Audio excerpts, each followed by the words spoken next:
Hələ də ürəkdən sevirəm onu. Olanı deyirəm, yalan deyil ki.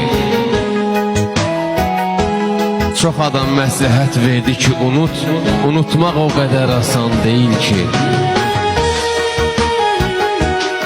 O mənim bir zaman tutdu əlimdən, alovdan qorxardı, oddan çıxartdı. Biraz sevib özünə aşık etdi, sonra eşya kimi yaddan çıxartdı. Müqəddəs kəlmədir sevgi kəlməsi. Bu söz sevənlərin şux səsindədir.